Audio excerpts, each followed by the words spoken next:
D'un soupçon, on voit bien au fond que euh, là, Michael Peterson est quelqu'un de riche, évidemment. Il va dépenser 1 million de dollars pour se défendre.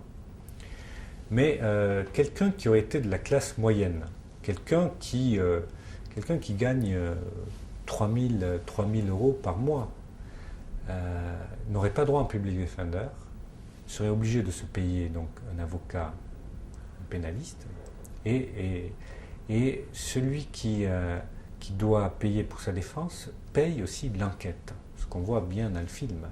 Toutes les démarches qui sont faites pour se défendre, les expertises, l'enquête de Ron, tout ça, c'est à la charge de celui qui veut se défendre.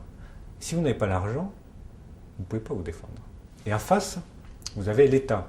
Et l'État n'a pas une caisse qui est illimitée, mais qui a quand même énormément de moyens, qui est une machine euh, qui peut faire toutes les expertises qui peut convoquer.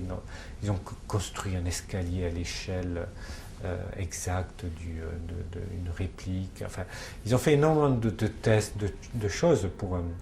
Et on avait l'impression que personne ne sait ce qu'a dépensé l'État pour vraiment pour construire leur affaire, mais c'est au moins autant que ce qu'a dépensé Michael Peterson.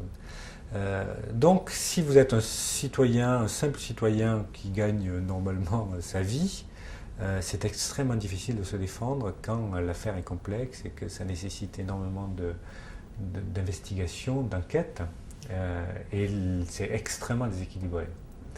Et si on compare le système américain au système en France, logiquement, vous avez un juge d'instruction qui est saisi de l'affaire, et c'est lui qui ordonne les actes d'enquête, d'investigation, et en toute logique, il doit le faire à charge et à décharge. Et donc, le citoyen, le justiciable, celui qui doit se défendre, ne doit pas supporter la charge de l'enquête. C'est à l'État.